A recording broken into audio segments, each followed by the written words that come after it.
Hello दोस्तों, exact mystery में आप सभी का स्वागत करते हुए मैं हूं अशोक कुमार राज। और मेरे तहे दिल से आप सभी को नमस्कार, आदाब, सत श्री अकाल, राम राम। तो दोस्तों, मैं आशा करता हूं कि आप सभी कुशल मंगल हैं बाबा साईनाथ की कृपा से।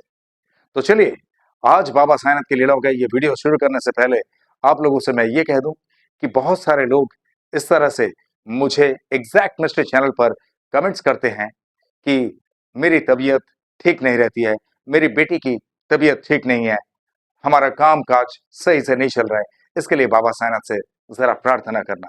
तो मैं आप लोगों से इतना कह दूं कि अगर आप लोगों को प्रार्थना हमारे साई परिवार के सारे भाई बहनों से करवाना है तो आप प्लीज मेरे एग्जैक्ट मिस्ट्री चैनल के नंबर पे व्हाट्सएप कर सकते हैं, या तो मुझे फोन करके आप बता सकते हैं, या व्हाट्सएप में जिनकी भी तकलीफ है उनकी फोटो और उनका पूरा नाम लिखकर अगर मुझे भेज देंगे तो मेरे साई परिवार के जितने भी भाई बहन मुझसे फोन कांटेक्ट में कनेक्टेड है तो मैं उन सारे लोगों के पास सेंड कर दूंगा, और उन सारे लोगों से बाबा साईनाथ के चरणों में प्रार्थना जरूर जाएगी, और उस प्रार्थना से 101% उसे तकलीफ से निजात भी मिल जाएंगे। I am confident about that. ठीक है, क्योंकि बाबा साईनाथ जब कृपा करते हैं और जब सारे भक्तों से बातें सुनते हैं, उसके बाद वो भी मजबूर हो जाते हैं अपना कारनामा करने के लिए। वो है हमारे साईं त्रिलोकनाथ साईं।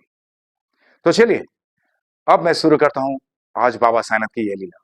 छोटी सी लीला है लेकिन बहुत ही खूबसूरत है, बहुत ही हार्ट टचिंग है। आज बाबा साईनाथ की लीलाओं के बारे में जिन्होंने मुझे एक्सप्लेनेशन दिया है वो है हमारे साई परिवार की एक बहन। वो रहने वाले हैं गोरखपुर, यूपी से। हालांकि उन्होंने जो वाकया मुझे बताया, ये वाकया है 1980 के दशक की। चलिए, अब मैं बाबा की लीला को शुरू करते हुए उनका नाम भी आप लोगों से कह दूं। उनका नाम है यमुना देवी गुप्ता। वो हमारे साई परिवार की एक बहन है। तो यमुना बहन मुझे ये कहती है कि मैं बहुत दिनों से बाबा को मानती हूँ। बहुत दिनों से यानी जब वो शादी करके अपने ससुराल में आई थी, उस वक्त कुछ दिन बीतने के बाद जब अड़ोस पड़ोस के लोगों से उनकी पहचान बढ़ती गई तो पड़ोस की किसी स्त्री से उन्हें साईं बाबा के बारे में पता चला। और साईं बाबा के बारे में तब पता चला जब वो कुछ तकलीफ झेल रही थी, यानी उन्हें संतान की प्राप्ति में बहुत देर हो रही थी, और इस वजह से उनको लेकर उनके ससुराल में बहुत सारी बातें भी हुई। हालांकि यमुना देवी जो है वो अपने ससुराल में 6 भाई और 2 बहनों में से सबसे छोटी बहू थी। यानी इनका हस्बैंड जो है, इनका हस्बैंड 6 भाई हैं और 2 बहनें। अब ये छोटी बहू होने की वजह से उनके बाकी के बहू जो है उन लोग भी इनके ऊपर बहुत सारी उल्टी सीधी कुछ बातें करने लगी थी। पता नहीं कैसी है, इनको इतनी परेशानी क्यों है, कहीं ये उल्टा तो नहीं है। और इनके सास तो बिल्कुल पसंद ही नहीं करते थे, क्योंकि एक वजह तो ये है कि संतान प्राप्ति में इनकी देरी, और ऊपर से ये संतान प्राप्ति के लिए जब उन्हें किसी से ये सुनने को मिला कि बाबा साईनाथ के चरणों में तुम प्रार्थना करो और बाबा साईनाथ की दिल से पूजा पाठ करते रहो, बाबा से सब कुछ कह दो, बाबा हर बात सुनते हैं, और तुम्हें संतान प्राप्ति में जो देरी हो रही है ये किसी तरह से देरी नहीं होगी, सब तकलीफ टल जाएंगे बाबा की कृपा से। बस इतना सुनने के बाद वो घर पे बाबा की एक तस्वीर लाकर पूजा पाठ करने लगे। ये तो बहुत ज्यादा ही कुछ गुनह वाली बात हो गई, यानी बहुत बड़ा एक क्राइम वो घर पे कर दिए कि बाबा साईनाथ को वो घर पे लेकर आए। इसके बाद उनकी सास जो है, उनकी सास उन्हें सीधे तरीके से बात भी नहीं करते थे कि पता नहीं कहां से क्या सब उठा के लेके आए, और यहाँ पे बोलते हैं भगवान भगवान। ये कौन सी बात है, हमारे घर में नहीं चलेगा ऐसा। इस तरह से उनकी सास जो है बहुत खफा रहती थी। अब क्या हुआ कि इतनी प्रताड़ना वो बर्दाश्त नहीं कर पा रही थी, और इसके बाद एक दिन ऐसा हुआ कि यमुना देवी अपने बड़े जेठानी को लेकर मार्केट में गई और उन्होंने कहा कि कुछ सामान खरीदना है। हालांकि इनका हस्बैंड जो है, यमुना देवी का हस्बैंड, वो यमुना देवी से बेहद प्यार करते हैं। उन्होंने कभी भी इनको समझाते हुए यही कहा कि देखो, इन लोग जो कुछ भी कह रहे हैं बस एक कान में डालो और दूसरे कान से निकाल दो।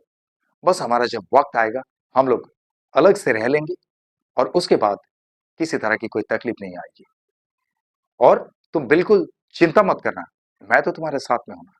और इसी तरह से वो हमेशा हमारी यमुना देवी को तसल्ली देते रहते हैं। लेकिन क्या करें, यमुना देवी बहुत सॉफ्ट हार्टेड है, उन्हें बिल्कुल इस तरह का वातावरण और अच्छा नहीं लगा।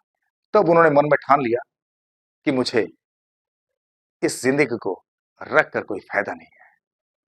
अब गए उन लोग मार्केट में उनकी जेठानी के साथ में, और मार्केट में जाने के बाद एक जगह पर उनके जेठानी को रुका कर बोले कि मैं थोड़ी देर के लिए दूसरे दुकान से होकर आती हूँ, आप यहीं पे रुको, क्योंकि मुझे एक छोटी सी चीज लेनी है पूजा पाठ के लिए, और आप यहाँ पे ये सारा सामान ले लो। हालांकि एक दुकान में जाकर उनकी जेठानी को सेट कर दिया वहां पे कि यहाँ पे कुछ सामान वामान चाहिए, ये सब देख लो। उनकी जेठानी बात करती रही, और जेठानी को बोल के वो दूसरी दुकान में जाने का नाम लेकर वो निकल गया वहां से। और निकलने के बाद उन्होंने यही सोचा, या तो मैं किसी ट्रक के नीचे या किसी टेम्पो के नीचे आकर मेरी जान दे दूंगी, या तो मैं ट्रेन के आगे कूद कर जान दे दूंगी, या तो किसी नहर में कूद कर मैं जान दे दूंगी। और उनके पास उस वक्त सिर्फ 250 रुपया था, बस, और कुछ भी नहीं। और जो कपड़ा पहनकर वो घर से निकले थे वही कपड़ा। और बाबा साईनाथ को वो जब घर से निकल रहे थे उसी वक्त कहकर निकले कि बाबा, बस आज मैं इस घर से विदा हो रही हूं। ये सिर्फ इस घर से ही नहीं, बस पूरी दुनिया से विदा हो रही हूं। तुम्हारे चरणों में मेरे लिए जगह करके रखना। इतना उन्होंने बाबा से कह दिया। लेकिन ऐसा हुआ कि अचानक से वो वहां से चलने लगे, और पैदल चल रहे हैं, पैदल चल रहे हैं। पैदल चलते चलते उन्होंने क्या किया कि एक बस वाले को पूछे कि भाई, मुझे रेलवे स्टेशन जाना है, मैं यहां से कैसे जा सकती हूँ, यहां से कोई बस मिलेगी क्या? तब वो उनको सटीक तरीके से बता दिया कि ऐसे ऐसे आप जा सकते हैं, फलाने बस में बैठना, वो आपको डायरेक्ट स्टेशन में जाके छोड़ेंगे, यानी गोरखपुर स्टेशन में। और अचानक से उन्होंने ये कहा कि उनके दिमाग में से सारा कुछ बातें वो इरेज हो गए जो कि वो सोच कर रखे थे कि मुझे ये जिंदगी रखनी नहीं है, मुझे ये जिंदगी खत्म करनी है। और ऐसे ही वो जब बस के लिए इंतजार कर रहे थे, जिस जगह पे वो खड़े होकर बस के लिए इंतजार कर रहे थे, वहां पे जब बस स्टॉप में गए वो, तो बस स्टॉप में उस वक्त कुछ लोग तो वहां पे जरूर थे बस के इंतजार में, बाकी वहां और कोई दिखे नहीं। लेकिन सडनली वो बस इधर उधर देख रहे हैं घूम के कि बस आ रही है या नहीं आ रही है। ऐसे में उनकी साइड से नजर पड़ी कि एक बूढ़ा इंसान वो बैठकर उंगली से ऐसे वो इशारा कर रहे हैं जैसे कि वो गांजा पी रहे हैं। और ये बात उन्होंने जब देखे, उन्होंने देखने के बाद उनको ये लगा कि ये किस तरह की बातें हैं, मैं कोई सपना तो नहीं देख रही, बिल्कुल बाबा साईनाथ की तरह लग रहे हैं। और ये चीज बड़ी अचंभित करने वाली लगी उनको। उन्होंने आजू बाजू में देखे कि और भी जो लोग खड़े थे कि कहीं उन लोग तो नहीं देख रहे हैं, पर उन्होंने ये कहा कि मानो कि ये नजारा सिर्फ उनको ही दिखाई दे रही है, बाकी और किसी को कुछ खबर ही नहीं है। सभी अपने अपने टाइम में मस्त है और अपने इंतजार में है कि बस कब आएगी और हम अपने अपने बस में बैठेंगे और अपने डेस्टिनेशन में जाएंगे। तो ऐसा देखते हुए जैसे ही वो नजारा उन्होंने देखे कि अपने उंगली को ऐसे इशारा कर रहे हैं जैसे कि गांजा पी रहे हैं, लेकिन गांजा का कोई चिलम वगैरह उनके हाथ में नहीं है, फिर भी धुआं निकल रही है। और ये नजारा किसी और की निगाह पे नहीं, यानी वहां पे कोई भीड़ नहीं, कुछ नहीं, कोई और लोग देख नहीं रहे हैं। ये नजारा सिर्फ और सिर्फ हमारे यमुना देवी को दिखाई दिया। यमुना देवी कुछ देर के लिए तो शॉक्ड हो गई, लेकिन वो कह नहीं पा रही है किसी से। अगर कोई बात करते हुए पहचान निकल जाए तो मुसीबत हो जाएगी, उन्हें फिर से ससुराल में जाना पड़ेगा। और उनका हस्बैंड जो है, उनका हस्बैंड व्यापारी है, तो व्यापारी होने की वजह से वो तो अपने काम पे निकल जाते हैं सुबह और शाम को घर पे आते हैं। उन्हें कुछ भी पता नहीं कि यमुना देवी कहाँ है। अब यमुना देवी इनके तरफ देखते हुए वो सिर्फ इतना ही कहा कि मुझे पता नहीं कि ये कोई भ्रम है या क्या है, मैं क्या देख रही हूँ। उसके बाद उनके दिमाग में अचानक से ये ख्याल आया कि मैं जाऊंगी तो 80 घाट में जाऊंगी, अस्सी घाट के वहां पे बहुत सारे इस तरह की स्त्रियां रहते हैं जिन लोग अपनी जिंदगी से हार मान चुके हैं, और उन लोगों के लिए अस्सी घाट एक बहुत ही बेहतरीन जगह है। यानी जब वो नजारा देखें, वो नजारा देखने के बाद उनके माइंड को डाइवर्ट कर दिए बाबा साईनाथ ने। क्योंकि बाबा साईनाथ को बोलकर वो निकले थे ना कि मुझे सुसाइड करनी है, लेकिन बाबा उनके समय चक्र से पहले कैसे मरने देंगे, क्योंकि बाबा के बच्चे हैं ना। ओम साई राम। अब क्या है कि वो अनदेखा कर दिए और देख नहीं रहे। लेकिन जब वो बस में बैठे और बस में बैठने के बाद एक बार देखे कि आखिरी बार एक बार देख तो लूं कि वो बूढ़ा है कौन। जैसे ही वो बस में चढ़ने के बाद देखे तो वहां पे और कोई दिखे नहीं है। बोलिए मेरे साथ ओम साई राम। कौन थे वो बंदा ये पता नहीं है, और उनको देखने के बाद इनका माइंड जो डाइवर्ट हुआ, ये कैसे, ये सिर्फ यमुना जी को मालूम है, और आप लोग जो सुन रहे हैं आप लोगों को पता चल रहा होगा। अब यमुना जी बस में बैठ के, और बस में बैठने के बाद स्टेशन पे चले गए, और स्टेशन में जाने के बाद अभी उनका ख्याल जो है वो बदल गया। वो सुइसाइड नहीं करना चाहते, वो जीना चाहते हैं, और वो भी तरीके से एक इंसान का जीवन जैसे जीना चाहिए उसी तरह से वो जीना चाहते हैं, भले ही कितने भी तकलीफ से क्यों गुजारा ना करना पड़े। पर ससुराल में वो बिल्कुल नहीं रहना चाहती है एक पल के लिए भी। अब वो गया स्टेशन में, और स्टेशन में जाने के बाद बहुत सारे लोगों से अच्छी तरह से जानकारी हासिल की कि यहाँ से अस्सी घाट जाने के लिए मैं कैसे कैसे जा सकता हूँ। तब उन्हें बहुत सारे लोगों ने गाइड कर दिया कि ऐसे ऐसे यहाँ पे से टिकट लेना, फलाने ट्रेन में बैठना, और वहां से आपको जाना है।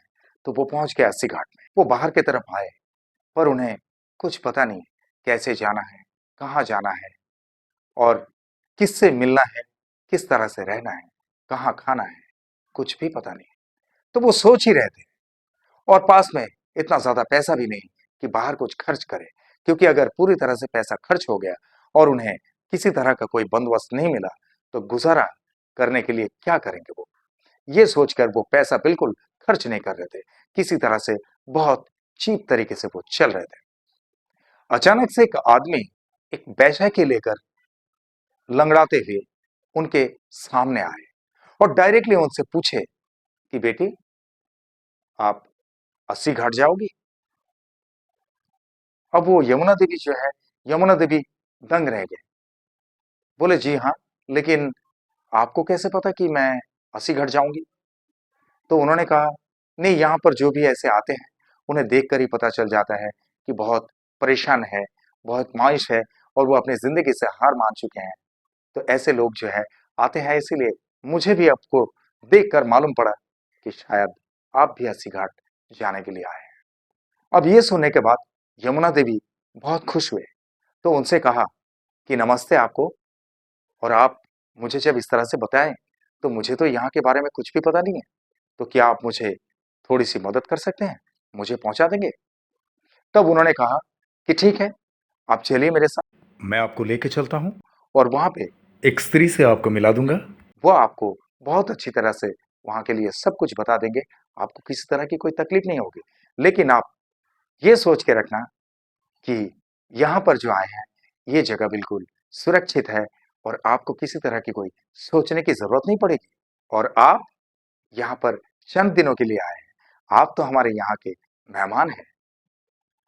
तब उन्होंने फिर से सवाल किया कि इसका मतलब क्या है, कि आपने ऐसा क्यों कहा कि आप तो यहाँ चंद दिनों के लिए आए हैं, और देखो मैं तो पूरी जिंदगी मुझे बितानी है, मुझे ईश्वर का नाम जप करते हुए मुझे जिंदगी बितानी है, मुझे आखिरी सांस लेनी है। तब वो बंदा बोले कि आखिरी सांस तो आप तब लोगे जब आपका आखिरी दिन आपके पास हाजिर होगा, उससे पहले तो नहीं। आप तो अभी बहुत दिन तक इस धरती पे रहेंगे, क्योंकि आपको रहना ही है, आपका समय चक्र जो है वो चलता रहेगा। बस आप थोड़ी सी परेशान जरूर है, लेकिन चिंता मत करना, आगे आगे देखते जाइए कि आपकी जिंदगी में किस तरह से बादलों को हटाकर आसमान साफ दिखना शुरू होता है। अब इतनी अच्छी तरह से बातें सुनते सुनते वो तो भाव विभोर हो गए। उन्होंने बोले बहुत बहुत धन्यवाद आपको, मुझे पता नहीं कि आप श्री कृष्ण के रूप हैं, या साई के रूप हैं, या किसके रूप हैं। बोले नहीं नहीं, मैं तो यही घूमते रहता हूँ, मेरा काम यही है, बस लोगों से जैसा भी कुछ पैसा मिल जाता है, 1 रुपया 2 रुपया अठन्नी, तो उससे मेरा गुज़ारा हो जाता है। जब भी दिल करता है चाय पी लेता हूँ, कभी दिल करता है तो कुछ रोटी-वोटी खरीद के खा लेता हूँ, बस यही मेरा जीवन है। पर आपको देखकर मुझे बड़ा दुःख हुआ, इसीलिए मैं खुद आपके पास चल के आया हूँ। चलिए अब आपको लेके चलता हूँ। तो वो बंदे ने इनको साथ में लेकर अस्सी घाट में गए और अस्सी घाट में जिस स्त्री से उनको मिलाए, उस स्त्री से मिलाने के बाद ये बंदा जो है इनको बोले कि बेटी आप खुश रहना, बस मैं जा रहा हूँ। इतना बोले और इतना बोलने के बाद वो जो स्त्री से यानी अस्सी घाट में वो स्त्री से जो इंट्रोड्यूस करवा दिए थे, उनसे यमुना देवी जस्ट बात पूछने लगी कुछ और पूछने लगे। उसके बाद उन्हें दिल में ऐसा लगा कि मैं कुछ 10-20 रुपया उनके हाथ में दे दूं ताकि वो खुश हो जाए और इतना मुझे मदद किए, उनको कम से कम एक टाइम का खाना तो हो जाए। बस ये सोचकर वो जैसे पीछे मुड़ के देखे तो वो देखे कि हवा, यहाँ पर आप लोग क्या कहेंगे? वो कौन था? और जो बस स्टॉप में उन्हें बिना चिलम के गांजा पीते हुए दिखाई दिए थे, वो कौन था? बोलिए मेरे साथ, ओम साई राम। बड़ा अचंभित लगता है। मैं तो हर एक वीडियो में इसी तरह से कहते रहता हूं कि ये सिर्फ बाबा साईनाथ के सिवा और किसी का कमाल नहीं हो सकता है। अब क्या हुआ कि वो जो बंदा वहां से गायब हो गए, इस बात से हमारी यमुना जी बहुत दुखी हुए और दुखी होने के बाद वो स्त्री को सारा कुछ आप बीते उन्होंने बताए। तब उस स्त्री ने इनसे कहा कि बेटी तुम जहां पे आई हो, यहां तुम्हें किसी तरह की कोई दिक्कत नहीं है। बस तुम हम लोग के साथ में भजन कीर्तन करते रहना और हमारे साथ साथ में ही रहना, आपको कुछ भी सोचने की जरूरत नहीं पड़ेगी। अब यमुना देवी बहुत खुश हो गए। उनको ये लगा पता नहीं मेरी जिंदगी में एक नई शुरुआत हुई है। पर उन्होंने ये कहा मैं आपके साथ साथ में रहना चाहती हूँ, मैं आपके साथ में बैठी रहूंगी, बस मुझे आपके साथ में बिठा लेना, इतना उन्होंने कहा। तो उन्होंने बोला ठीक है बेटी, कोई दिक्कत नहीं, आप मेरे साथ बैठ सकते हो। अब उनके साथ में बैठे रहे। इस तरह से 4-5 महीना बीत गया। 4-5 महीने बीतने के बाद उस वक्त जो है फोन कनेक्टिविटी नहीं थी, लेकिन इनका हस्बैंड जो है, इनका हस्बैंड का जीना दुश्वार हो गया। उनका हस्बैंड माथा पीटते पीटते पागल हो गया क्योंकि वो यमुना देवी से बहुत प्यार करते हैं। अब उनको कुछ भी अता पता नहीं है कि कहां गए, पर उन्हें एक संदेह है उनके भाभी पर कि मेरी भाभी कहीं इसको किसी गुंडे के हाथ में तो नहीं कर दिया। अब वो प्रेशर डालना शुरू किया, लेकिन वो है घर में सबसे छोटा, इस वजह से उनके ऊपर सारे के सारे लोग दबोचना शुरू कर दिए। उनका बड़ा भाई भी उनसे कहने लगे तुम क्या समझ रहे हो, तुम्हारी भाभी क्रिमिनल है क्या कि तुम्हारी मिसेस को इस तरह से कहीं किसी और क्रिमिनल के हाथ में उठा दिया, एक गुंडे के हाथ में बेच दिया, क्या कहना चाहते तुम? इस तरह से गलत अफवाह मत देना, तुम मेरा भाई हो, वरना बात करने का तरीका मेरा कुछ अलग सा होता। तो इस तरह से उनको इतना प्रताड़ना दिए घर में, यानी यमुना देवी के हस्बैंड को भी, कि वो भी बर्दाश्त से बाहर हो गया। तब उन्होंने उनके मम्मी पापा से कहा कि मम्मी मुझे तुम लोगों के साथ में नहीं रहना है, मुझे अलग से रहना है, मेरे लिए अलग कमरा बंदोबस्त कर दो। तब उनके माता पिता ने वाकई उनका अलग रहने का बंदोबस्त कर दिया।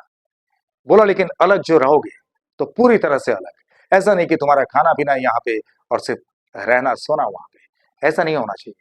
उन्होंने कहा ठीक है, मुझे कोई परवाह नहीं है, कोई फिक्र नहीं है, मैं अकेले कर लूंगा सब कुछ, और अगर मेरे नसीब में है मेरी मिसेस तो उसको मैं ढूंढ कर रहूंगा, और अगर वो जिंदगी में कभी ढूंढ कर ना मिले तो इसका प्रतिफल भी बहुत बुरा होगा, ये भी सुन लो तुम लोग। इस तरह से उन्होंने धमकाए और धमकाने के बाद वो निकल पड़े। यहां तक कि सबसे पहले वो गोरखपुर जो पीठ है वहां पर जाके बहुत अच्छी तरह से उन्होंने ढूंढा, उन्हें मिला नहीं। और भी कई सारे पीठस्थान में गए कि वो इतनी भक्ति में रहती है, हो सकता है किसी भक्ति मार्ग की जगह पे ही वो रहते होंगे। और ऐसे ही ढूंढते ढूंढते वो एक दिन पहुंच गए अस्सी घाट। और अस्सी घाट जब वो पहुंचे तो वो बड़े थक गए थे, और थक जाने की वजह से वो वहां पर थोड़ा सा आराम किया। वैसे ही बस कुछ चाय कॉफी पीकर उन्होंने आराम किया और आराम करने के बाद वो पूरा 80 घाट जो है छानने लगे। और ऐसे ही चलते चलते चलते चलते अचानक से उस जगह पर पहुंचे जहां पर यमुना देवी उस स्त्री के साथ बैठी हुई थी। और जैसे ही वहां पर पहुंचे, वहां पे पहुंचने के बाद यमुना देवी के आंखों से आंखें मिलाकर वो देखने लगे, मानो कि उन लोग दोनों के दोनों शॉक्ड हो गए। क्योंकि प्यार इसे कहते हैं, प्यार अगर दिल में हो और प्यार अगर नीट हो तो पूरी कायनात उन्हें जरूर मिला देते हैं। और बाबा साईनाथ की कृपा अगर यहां पे है तो कौन रोक सकता है उन लोगों को मिलने के लिए। ओम साई राम। अब क्या हुआ, यमुना देवी उठकर खड़े हो गए। उठकर खड़े हुए, तुरंत उनको सीने से लगा लिया। बोले आप यहां तक कैसे। दोनों के दोनों अब बात करना उन लोग का बंद। उन लोग दर दर रोते जा रहे हैं। दोनों के दोनों आंखों से समुंदर बहते जा रहे हैं। अब इन्होंने कहा कि जिस दिन से तुम आए हो मेरा खाना पीना, मेरा सोना सब कुछ खत्म हो गया। और ये ऐसे ही नहीं, इनकी स्थिति देखकर यमुना देवी बेहद दुखी हुए कि बिल्कुल दुबले पतले, जैसा लग रहा था कि एक रस्सी से वो बने हुए हैं। बड़े हट्टे कट्टे थे उनका हस्बैंड। और यमुना देवी बड़ी खुशी खुशी जी रहे थे और उनका दिन भी बहुत अच्छा से चल रहा था। भगवान का नाम, वो साईं का नाम वहां पर भी हमेशा जपते रहती थी। और बाबा से ये कहती थी कि बाबा मुझे कुछ भी पता नहीं, ये सारा कुछ आपको पता है, बस आप इसके लिए विचार करना। और अगर मुझे आप अपनी बेटी मानते हैं तो जरूर मुझे एक नई शुरुआत जिंदगी में करवाएंगे। तो ये सोचकर वो बाबा से तो प्रार्थना करते ही रहते थे कंटिन्यूअसली। और यहां तक कि उनके हस्बैंड से भी मिला दिए। और हस्बैंड से मिलने के बाद उन्होंने कहा कि आपकी स्थिति देखकर मुझे बड़ा दुखद लगा, लेकिन अब क्या करें, मैं तो यहाँ पे आ गई हूँ, यहाँ तो मेरा घर नहीं है, कुछ नहीं है, पर आप बताइए आप कहाँ रह रहे हैं। तब उन्होंने सारा कुछ बताया, यमुना मैं तुम्हें लेने के लिए आया हूँ, मैं तुम्हें कम से कम 2-3 महीने से ढूंढते जा रहा हूँ। आज तो 5वां महीना हो गया और 5वें महीने में तुमसे मुलाकात हुई। तो चलो, अब तुम्हें और दुखी होने का कोई सवाल नहीं है, क्योंकि मैंने पूरी तरह से बंदोबस्त अलग कर लिया। अब तुम्हें कोई कुछ नहीं बोल सकता है, सिर्फ और सिर्फ तुम और मैं वहां पे रहूंगा। और जो कुछ भी हमारा चलेगा, जैसा हमें मिलेगा वैसे ही हम खाएंगे, वैसे ही हम दिन गुजारा करेंगे। बोलिए मेरे साथ, ओम साई राम। तब इन्होंने रोते रोते कहा, मेरे साईं, मेरे साईं ने मेरी बात सुन ली। अब सारी आप बीती इनसे कहने लगे, उनके हस्बैंड से, कि मैं जब घर छोड़कर निकली थी उस वक्त मैं बाबा साईनाथ से प्रार्थना करके निकली थी कि बाबा आप सब कुछ जानते हो और आप ही सब कुछ सॉल्यूशन दे सकते हो। लेकिन मैं ये सोचकर निकली थी, बाबा से कहा कि आपके चरणों में मुझे जगह देना, क्योंकि ये जिंदगी मुझे रखनी नहीं है। आज इस घर से निकल रही हूं और इस दुनिया से भी मैं अलविदा कहना चाहती हूँ। ये बोलकर वो निकले थे और सारा वाकया उनको सुनाए। तब उनका हस्बैंड फिर रोने लगे और उनका हस्बैंड उन्हें सहलाते हुए वहां से फिर घर पे लेके गए। और घर पे जाने के बाद ठीक 2 महीने के अंदर उन्हें खुशखबरी मिली कि उनके पेट में एक नया मेहमान पल रहा है। बोलिए मेरे साथ, ओम साई राम। लेकिन उनके ससुराल में जो वो बाबा की तस्वीर रखे थे वो उन लोगों ने कहीं फेंक दिए थे। और उनके हस्बैंड को भी उसके बारे में कुछ पता नहीं है। पर वो जैसे घर पे गए, उनके हस्बैंड से सबसे पहले कहा कि मुझे बाबा साईनाथ की एक तस्वीर ला के दो। सबसे पहले तो सबसे पहले वो तस्वीर लाए और उन लोग जो अलग से रह रहे थे वहां पर मंदिर स्थापित कर लिए। और तब से लेके आज तक हमारी यमुना देवी को जो है 3 बेटा है और 2 बेटी है। लेकिन सभी बड़े बड़े हैं, ये काफी पुरानी बात है। उन लोगों की भी सबकी शादी हो गई, सभी अपने अपने जगह पे सेटल हैं। और इन लोग दोनों बूढ़े बूढ़ी अपने घर में रहते हैं। और बाबा साईनाथ की कृपा से इन लोग बड़े खुशहाली से जी रहे हैं। ओम साई राम। तो दोस्तों, ये था आज का वाकया। मैं आशा करता हूं कि आप लोगों को जरूर हार्ट टचिंग लगा होगा, क्योंकि बाबा बात जब सुनते हैं और बाबा जब कृपा दृष्टि रखते हैं अपने भक्तों के ऊपर, तो किस तरह से उस भक्तों का दुख दूर नहीं हो सकता है। जहां साईं की कृपा है, वह सब कुछ संभव है।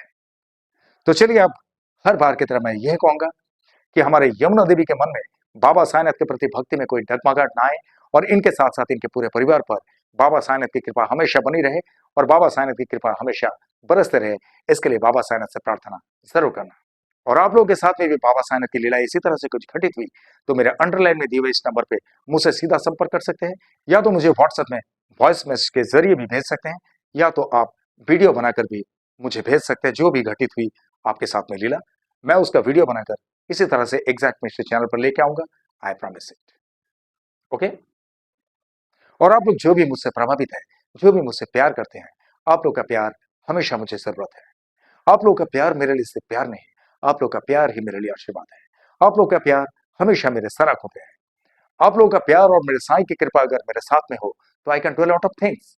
और इसीलिए आप लोग के दिल में एक छोटी सी जगह जरूर रखना, जहां पर अशोक कुमार राज वो एग्जैक्ट मिस्ट्री हमेशा के लिए रहेंगे। और आप लोग जो भी मेरे इस चैनल में नए हैं, आप लोग मेरे इस चैनल को लाइक करें, शेयर करें, सब्सक्राइब करें, एंड बेल आइकन को जरूर दबा दें, ताकि एग्जैक्ट मिस्ट्री चैनल का हर एक वीडियो का नोटिफिकेशन आप लोगों तक सबसे पहले पहुंचे। और चलते चलते मैं इतना कहूंगा दोस्तों, बहुत ख्याल रखिए अपना। और जिस तरह से आप लोग बाबा साईनाथ पर भक्ति रखते हैं, इसी तरह से बाबा साईनाथ हमेशा आप सब पर अपनी कृपा दृष्टि रखें, हमेशा आप सब पर अपनी कृपा बरसाते रहें। ये मेरे तहे दिल से आप सबके लिए शुभकामनाएं। और जिस तरह से इत्मीनान से आप लोगों ने ये वीडियो देखे हैं, जिस तरह से अपना कीमती वक्त देकर ये वीडियो देखे हैं, इसके लिए आप सभी को मेरे तहे दिल से बहुत बहुत धन्यवाद के साथ ओम साईं राम।